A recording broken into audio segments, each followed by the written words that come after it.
Welcome to the Lindsay Hadley podcast show. I'm coming to you from the North Shore of Oahu, where weekly I interview some of the world's most inspiring people from business, philanthropy, and entertainment. I love collecting humans, and these are some of my favorites I've found along the way. This podcast is brought to us by Capita Financial Network. Do you need help with the next steps of your financial plan? Think Capita. Capita is a financial network built around you. They have a team of financial advisors, CPAs, estate attorneys, Medicare providers, and Social Security experts to help you accomplish your financial goals.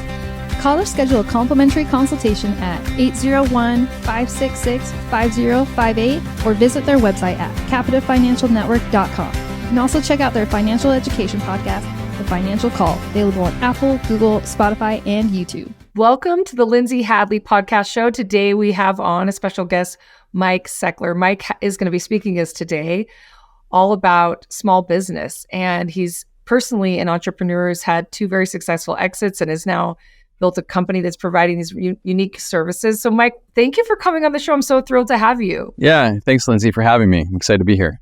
Just feel free to just go ahead and answer, share whatever you'd like to about your entrepreneur story. Yeah, so I was an entrepreneur at a very young age, soon after graduating from college. I graduated at a really interesting time in 1994 when in college we were using the internet and email and things like that, but those things weren't widely used in companies yet. And so graduating, understanding those things was a little bit like a superpower. And my co-founder and I, we started a company that became the first SaaS-based HR technology company, in part because we got our first jobs and everything about becoming a new employee was stunningly manual and redundant. And we thought we could build an application that would make that better. And there was a lot of naivete in that assumption, but we figured things out and built a really successful company over 10 years. We got going during the dot-com boom and learned some important lessons there about raising money and evangelism. And then we had to survive the dot-com bust and had to learn how to run a business and generate our own oxygen, through generating cash. But we did those things and then sold that company to ADP, where in 2006, where it became the core of what's now known there as Workforce Now, which is, I think, the largest part of that Fortune 100 company. So, Mike, how exciting that you were the first SaaS company ever in internet history for HR. Like, when you first began this process, did people see the value immediately, or was there hesitance? I mean, because sometimes being a pioneer as an entrepreneur, you get just all the skeptics, right? Because you're trying something that's never been done before. Like, what was that experience like being received? Yeah, I mean, it was mixed. I mean, from an investor standpoint, we had some really forward-thinking investors that bought into what we were doing. We were actually the first venture investment from someone who's quite famous now, named Bill Gurley, who went on to fund companies like Uber and OpenTable and others. So investors began to get the story, but for sure, there was a real effort to educate the market. A lot of businesses didn't have internet. A lot of businesses, IT departments were reluctant to have applications hosted outside the four walls of their companies. And so we were part of that first wave of educating the market that by building applications from the ground up for the internet in a way that is multi-tenant, so multiple companies could be supported on a shared infrastructure, that could actually enable us, in that case, to democratize access to smaller businesses to make world-class application functionality available.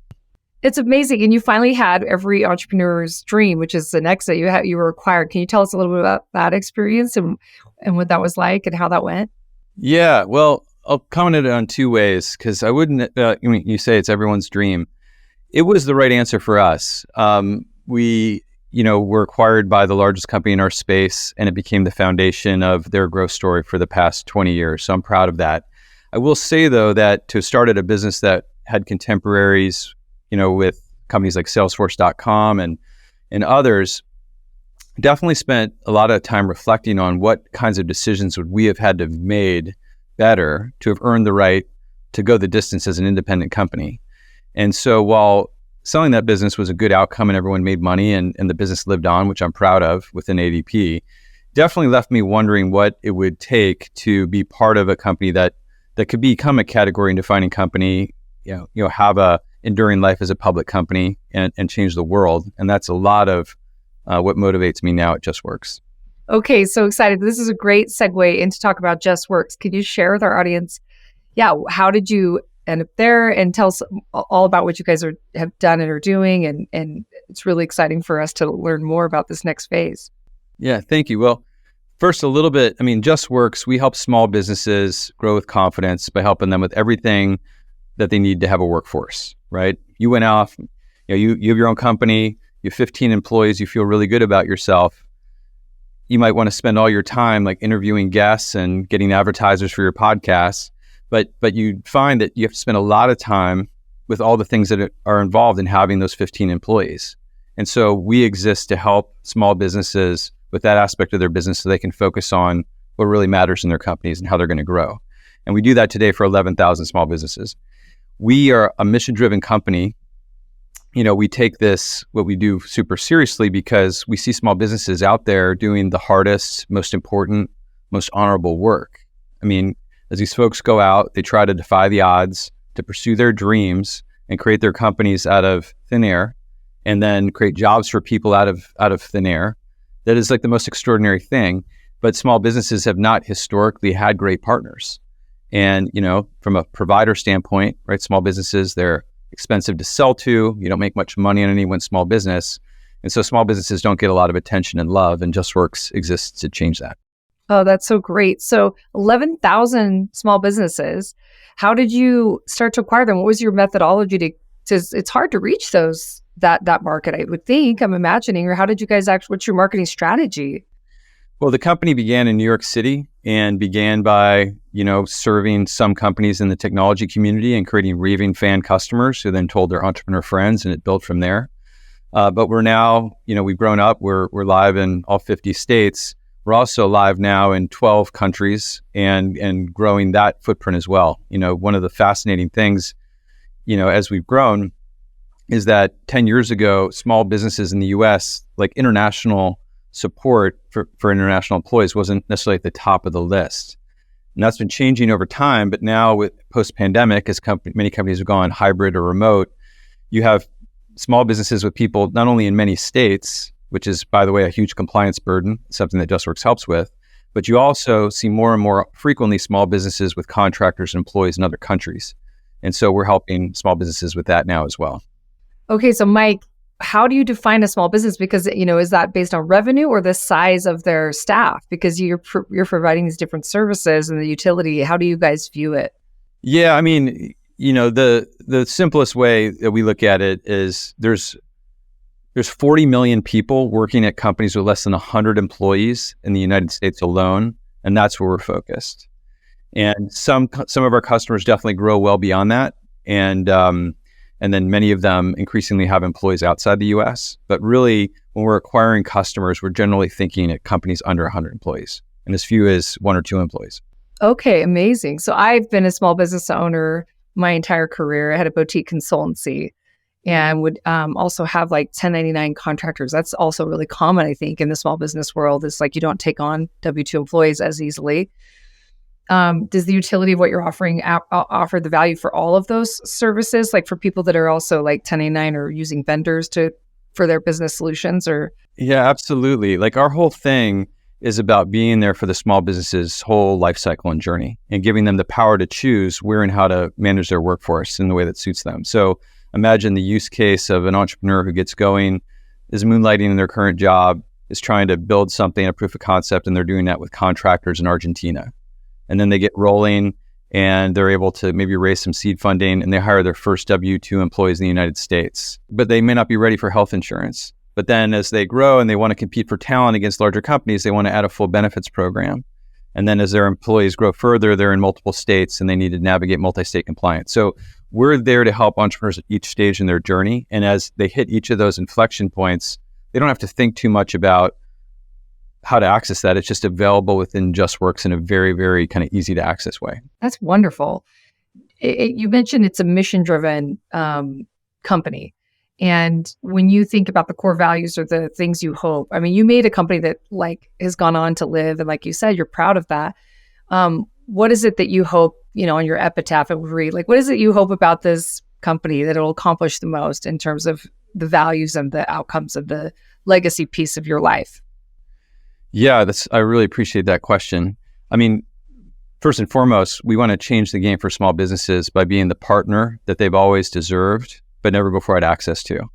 And we think that's really important work. As I mentioned earlier, we think what they're doing is important and honorable. They haven't historically had all the help they need. We want to change that. Our vision of the world that relates to this, the way we want to leave the world a better place, is we want to make starting, running, and joining a small business a more accessible option for all.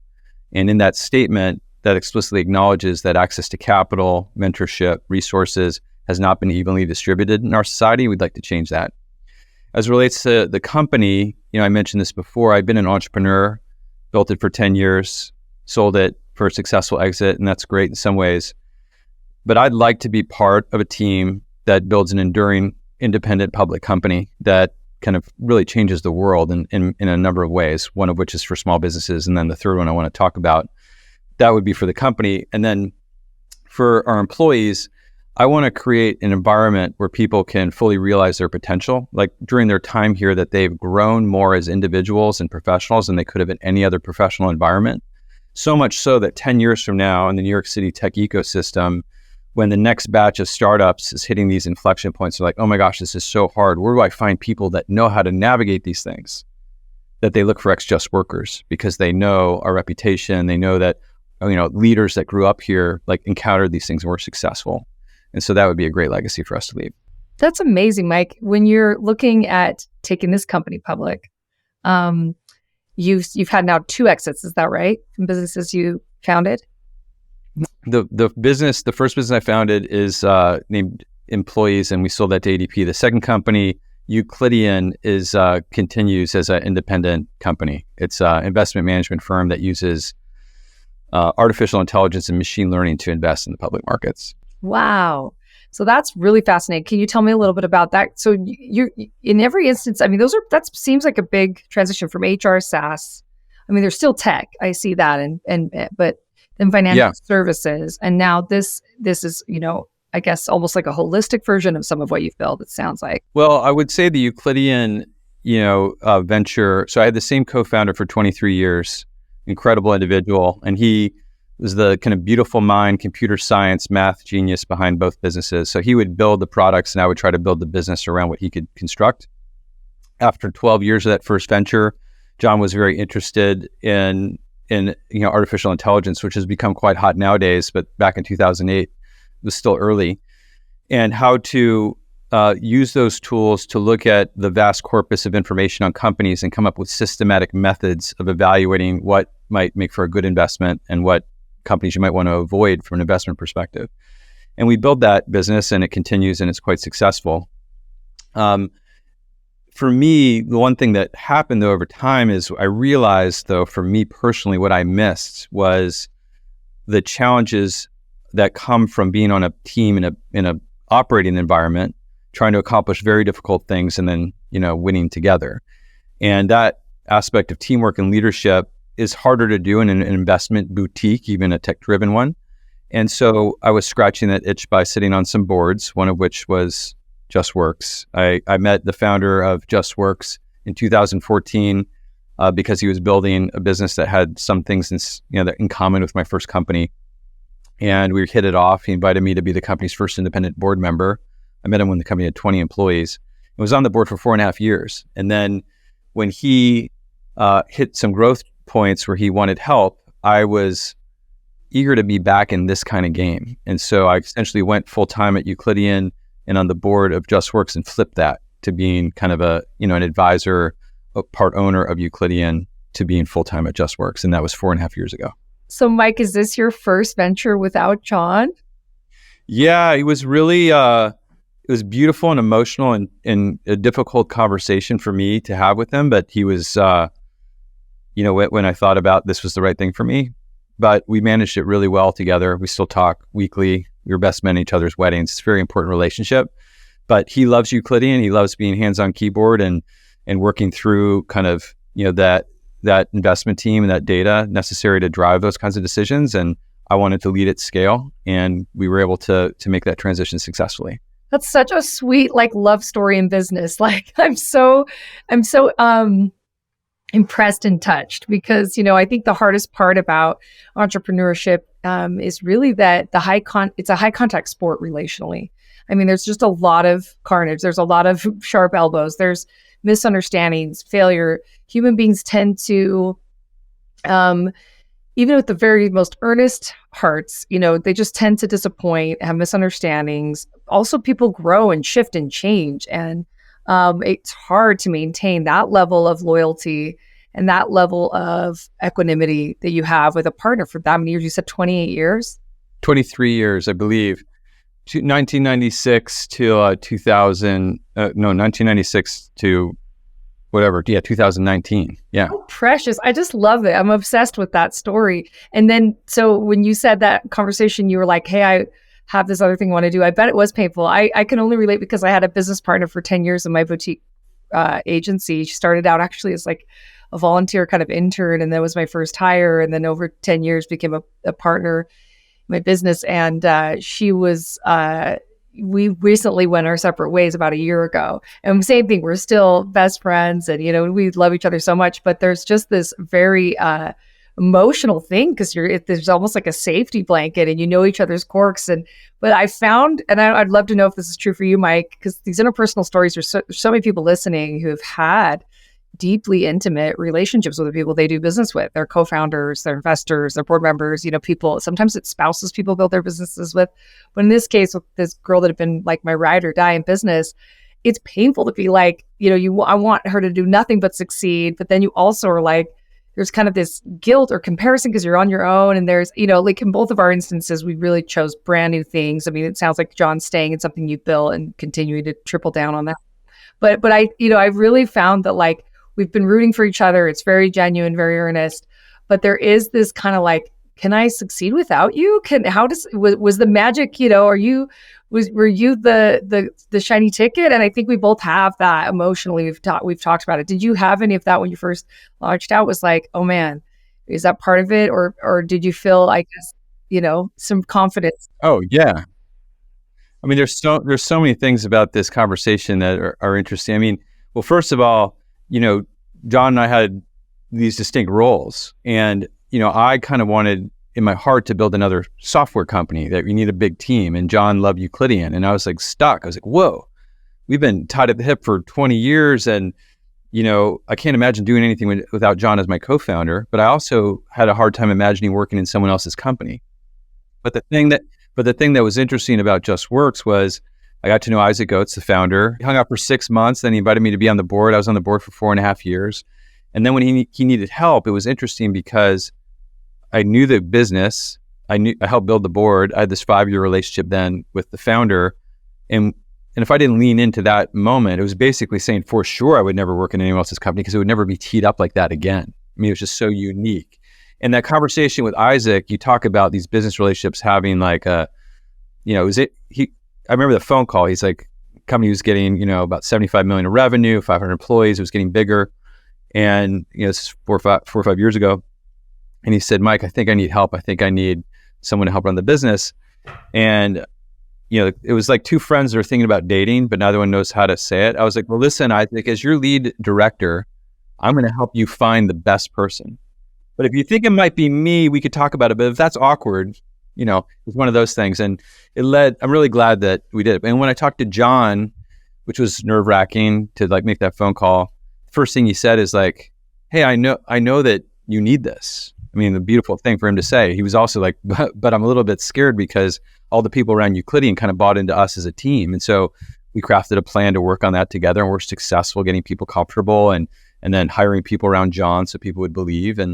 But this point for the listeners, I would just, one observation I've had is that folks who start these businesses, these early relationships, whether it's with your first investor or the co-founder, early employees, even early customers, like getting those right, like it can be like business marriages. Like it's like any marriage. If it's a great fit, it can be really enriching. But if it's a bad marriage, it can be like nothing else matters, right? And so getting these co-founder, early investor, early customer, early employee relationships right is so important. And a lot of folks don't put enough thought into it. And then they result in these self-inflicted wounds that for the company's whole lifetime suck some amount of energy out of the enterprise and limit its ability to really be great. Wow. So I think it's an important topic. Really important topic. So Mike, you've been on several boards, and I'm sure you're an investor as well. I mean, you're investing with your software company in the public markets, but have you invested in like private equity or venture or individual angel? Have you done anything like that? Yeah, I've done, most of my public market investing is with Euclidean, and then I have done angel investing. I have found that when I've been an angel in businesses I don't know much about, it hasn't been very lucrative. But where it has been successful is when I've invested as an angel, but then also gotten someone involved. Like I did that with Justworks a long time ago. I did that with a company named Shopkeep, which we ultimately sold to a public company, Lightspeed. And so when I've put my money in an area where I know something about and also been somewhat involved, it's been very fruitful. That's amazing. That's awesome. Yeah. And I ask that because, do you have advice for, you just mentioned how, the wrong partnerships in business with the human capital being mismatched is just disastrous and painful and takes all this energy. What advice do you have, having watched and having been a part of different structures and different companies? Kind of what are some core things to look out for? Like somebody's considering a new venture, a new partnership, bringing on someone and actually going for it. What kinds of things can you give advice for to maybe look out for or to work out before you take that leap and get married? Yeah. Well, I think there's one thing, there's a couple of things to say. And I think the most fundamental level is just on the venture itself. These things are so hard, as you've experienced. And so setting yourself up so that you have a chance to overcome the odds and be successful is worth thinking hard about. And the most fundamental thing is, what are you going to devote your time to? A lot of these adventures, can be 10 years long. So are you picking an area that you love enough, that is true enough to you, where when things get hard, you're going to stick it out? There's a lot of famous quotes about this, right? Steve Jobs, before he passed, said that he was increasingly convinced that more than half of what separated successful and unsuccessful entrepreneurs was just pure perseverance. And Elon Musk says building these companies is like chewing glass. And so both those things resonate with me. And I just think the most fundamental thing is picking something that's authentic to you, that you know something about, that you're going to commit to for a long time. Then who do you surround yourself with? We talked about the importance of the co-founder relationship, if you have one, early investors, even early customers. I mean, early customer that kind of buys into you but doesn't really share your vision, and then they pull you astray through their product requests, that can be disastrous, right? So finding early customers that are willing to really, that want what you want to build is key. And so much more to say about this, but yeah. Mike, these are great answers. You're pretty magic. So tell me about when you had the first exit, did you set aside like money where you're like, okay, I want to be able to never work again? Was it a big enough exit to do that? I mean, the fact that you're back in the saddle and then now you're, a lot of people, you obviously have a ton of vitality and a ton of talent to use, and it obviously feeds you. But did you determine hey, I'm going to go on hiatus, I'm going to go golf for a few years, or, how did you determine to keep going? Was it based on, I didn't quite get enough liquidity to be completely, in that position financially? But a lot of guys talk about the second Everest, or jumping back in and the dynamic of, kind of taking on a new venture. Any thoughts about that and what it was like for you? Yeah. Wow. Well, I definitely dreamt of, while I was building that first company, that if we ever sold it, I was going to go learn how to ski or do something like that. But my first daughter, so we sold that company in October of 2006. My first daughter was born on November 2nd of 2006. And my wife had a really big career. And so it's pretty obvious to me that not working at the time was not going to be learning how to ski. And at the same time, ADP, I was concerned for our people, and ADP wanted me to run it. And so I had no earnout. There was no financial reason to stay, but I was given the opportunity to run our business as well as some other parts of ADP, and they formed a new unit. And basically the unit was, we had a partnership going with ADP where they had some people implementing our tools for their own customers. So all those people came in with our company. And then they had some legacy at what's called client server HR benefits software. They gave us that team to begin migrating all of those customers onto our platform. And it was really an exhilarating couple of years. of putting these teams together that all kind of feared each other and all didn't think they had much to learn from each other to build one highly cohesive team that was really successful. And then that team went on, as I mentioned, to form the core of what's now known as Workforce Now, which is the largest part of ADP, this $100 billion company. People we hired out of college are running huge parts of ADP now. So I feel a lot of pride that we created something that had the foundation to last. But yeah, I sold the business. I had a bunch of entrepreneur friends and I sold the business and I went out and bought myself a new car and they were all depressed that it was like a Toyota Highlander. And I was like, I don't know, man. I got a lot of things I want to invest money in, not, so maybe it was just some conservatism. I'm not sure. Those are some great indicators. I can honestly say it. I'm embarrassed that I'm not somebody that has that kind of discipline. I'm like, oh, shiny new thing. Money just comes in and then it goes out. So, but people that are like you, I feel like they're the best people invested in business and life because they're just highly, they're playing this game of conserving and growing wealth. I mean, they're just think differently. So I feel like every person I ever know that became like ultra wealthy is the kind of person that would buy a Toyota after a big exit. So I love that, Mike. So tell me a little bit about, in terms of like the giving back component of your life. Have you ever, with any of these business built any kind of corporate social responsibility or, philanthropic side or foundational side to these businesses and or personally?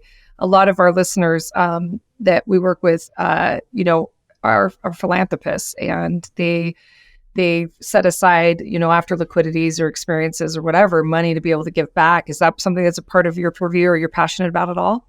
Yeah, well, I mean, first let's talk about Justworks. I mean, Justworks, as I mentioned, is a very mission-driven company.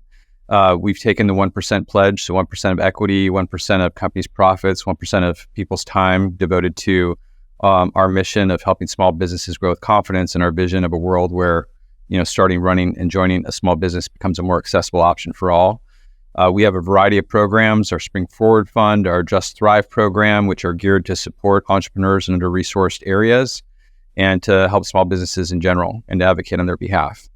Prior to Justworks at Euclidean, we actually built a fund named the Euclidean Fund for Cancer Research, where a substantial majority of the fee income from that fund would be devoted to charities supporting cancer research. And that remains part of Euclidean's kind of, proposition today. And that felt really good. Many of us, I certainly have, and I'm sure many of your listeners have had family members impacted by cancer. And when you're building an investment management company that, isn't a biotech firm, it's unclear how to connect those things. But it was really neat to create this fund and say, hey, listen, we've done well enough that we're going to take the proceeds from this and plow it into a cause that we care a lot about. That's so wonderful. How incredible is that? How do you guys pick these nonprofits that are your beneficiaries from the fund? We really focus on the Cancer Research Institute here in New York. I know the number of the board members there, and this is a research institution that funded all the early investigations into immunotherapy. Immunotherapy, when that idea was considered like snake oil, the idea that you could harness the body's immune system to attack cancer, and they were part of the pioneering research that led to James Allison's Nobel Prize and many of the big advancements that have been really successful with things like melanomas, skin cancers, and a number of lung cancers have been really mortality has come down through some of these inventions, and there's so much work to be done there. So it feels like as I go through life, to the extent I accumulate resources, that will be an area I hopefully can support more materially over time. Wow, Mike, thank you so much for doing that. And thanks to John and your board and investors and everybody who's a part of that initiative. What a gift to all of us as human beings. With regards to Justworks, you have these 11,000 small businesses. Do you know the data on them pretty significantly? Like, do you know, as you mentioned, there's some in lower socioeconomic. Do you understand if they're women-led? How many of them are minorities and BIPOC? Like, do you actually have like a great snapshot of the nature? Yeah, well, part of it is we have a Just Thrive program that is geared to providing additional support to women and minority-owned small businesses. And, I think we have somewhere around 1,000 of our customers participating in that program today. But we do have good data on them. We have good data. We have real-time data on who's hiring, who's firing, who's hiring people in certain states, who's hiring people internationally, who's taking advantage of some of the government relief programs around COVID with PPP loans and the employee retention tax credits. So we have real visibility into the state of small businesses that we serve, and it's pretty interesting. I can share some insights there. Oh, I was just going to ask, what are some that stand out that people would be kind of maybe surprised or find fascinating? I love when the research just tells the story because we don't have to make assumptions, So just understand that Justworks began focused somewhat more on white collar businesses, even though today we are rapidly expanding into new verticals.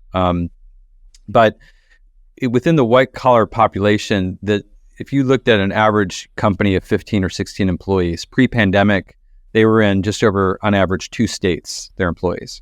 Post-pandemic, they're in 4 to 5 states. So this whole move to remote and hybrid work has been real. And this complexity of managing a distributed workforce is very much a small business opportunity and challenge, right? Something that Justworks helps with. That's one big trend. The other thing that we've seen is that, the many white collar businesses did really well in the first phase of the pandemic. Like when you didn't have to be face to face with someone to do business, those companies did well in the first phase of the pandemic. The ones that did poorly were the ones that required human contact, like retail, restaurants, travel, home healthcare. And what you see more recently is an inverse of that, where the companies that really shut down in the first phase of the pandemic is where much of the job growth has remained, whereas there has been somewhat of a white collar recession since the summer of 22. Wow. What do you think that is? Why is that, Mike? Like, what do you think? I think a lot of them really hired aggressively during the pandemic. And then as interest rates started going up and as some of the private capital markets got cooler, it led to certain businesses having a bit of a reckoning with their decisions over the prior years. Oh, that makes sense. Yeah, they were over bullish and then they found themselves, yeah. Okay, that makes sense. But it does seem like that's healing. And I've been through 2 of these cycles before with the dot-com bust and the financial crisis. And this one has some differences, but does feel like we've been going through a cycle and see some signs that many of these businesses that have been very cautious with hiring over the last 2 years, 18 months, 2 years, are now starting to get a little bit more bullish that they're going to be building their teams again. Incredible. So when you're looking at, trying to help these small business owners succeed and make it more accessible, outside of the utility of the actual technology and the actual product you've created, what are other ways you might be doing that maybe are more ancillaries, not as obvious to the marketplace? Yeah, I'm really glad you answered that question, and I've been remiss to not state this. So there aren't many good options for small business owners, and the options that exist tend to not deliver very high levels of service. And so one of the things that's distinctive about Justworks is while we are a technology company, we surround everything we do with very, very accessible human hospitality. So, our customers, they would prefer to do things on their own if they can. They don't necessarily want to talk to a human, but when you have a small business and you're going through your first termination in California, where there's all kinds of big risks and laws, you might want to talk to someone on the phone. Or if you have an employee and they just had their first child and that they're at the doctor's office and there's some question about their insurance, they might not want to go on a website to figure that out. They might want to just call someone and figure it out right now on the phone. And so Justworks, we answer the phone in under 45 seconds, and we're there for people in those very critical moments to provide kind of a high level of care around the technology. And so that's really important. But, of course, we do other things, access to retirement, 401k programs, HSA, FSA programs. We offer expense management solutions, time tracking solutions. Our customers get access to pretty interesting benefits like access to One Medical and free Peloton subscriptions. There's fun things that we make available to our customers that are distinctly Justworks that you don't necessarily see from some of the legacy providers. That's so great, Mike. So kind of wrapping up here, I mean, what an amazing entrepreneurial journey you've had. And you mentioned your daughter being born. Do you have any other grandchildren by any chance? Yeah, not yet. I got 3 daughters, 14, 16, and 17-year-old girls. So it's never dull in my life. Yeah, they're still really young because that's right. You said your first. you mentioned when she was born. So you're in the thick of like teenage girls. So when you see like, do you see a trajectory for you? Hey, over the next 5 years, and we're going to get Justworks, because you mentioned it was at 75 million 4 years ago when you first kind of joined and he asked for help. Where are you guys today? What do you think your trajectory path is? What can you share about, kind of anybody who's watching you guys from the sidelines that might want to throw in some, resources or just pay attention to is for where you guys might go when you go public? We're about 4 times the size of when I came inside the business to help. We've generated cash in the last several years, and our core business does generate cash, and we're investing that cash this year to bring some new things to market, including those international capabilities I mentioned, as well as giving small businesses a level of optionality for how they access benefits that's never been available to the small business market before. So we're in an investment phase. But we've always run very capital efficiently. I mean, some of that was our founder's bias. Some of that was, seared into my brain by surviving the dot-com bust. And so we're a company that has raised $143 million in our history and has a significant majority of that still in the bank. And but we want to create a lasting, enduring business. I hope at some point we would earn the right to be a public company, and we'd love to have very long-term minded investors, involved with us when we earn the right to do that. That's amazing. Okay, so for to end this with the last question, Mike, what do you hope your daughters know most about you? Maybe values, thoughts, favorite quotes, something if you're like, okay, this is kind of my an important thing I would want to leave with my daughters in the world and people that I love, as something that you deeply value in terms of a belief, a way of being as you make your way in this precious life. Well, I mean, I think more than anything, I hope they remember me as like a really, really caring father and, husband to their mom and eventually grandfather to their kids more than anything. But beyond that, it's interesting. I think they're really proud of what we're doing at Justworks. And I think that them seeing me, struggle and work hard to do something that is difficult but meaningful, that sometimes means I miss a family dinner, although I definitely try to make several of them every week, I think is a good thing. And I think that it gives them some joy and pride. And I just want them to feel that when they think about their dad. That's amazing, Mike. Well, I'm super proud of you. Thank you for what you're doing for small businesses and for the economy and for people that are in the trenches, providing all these amazing services to make. It's so difficult to be an entrepreneur, but it's so rewarding. And so having people for you like you guys are such a gift. So Mike, thank you again for coming on the show. It was such a pleasure to meet you. Yeah, thanks for having me. I really enjoyed our conversation. Thank you. Do you need help with the next steps for your financial plan? Think Capita. Capita is a financial network built around you. They have a team of financial advisors, CPAs, estate attorneys, Medicare providers, and Social Security experts to help you accomplish your financial goals. Call to schedule a complimentary consultation at 801-566-5058 or visit their website at www.capitafinancialnetwork.com. You can also check out their financial education podcast, The Financial Call, available on Apple, Google, Spotify, and YouTube.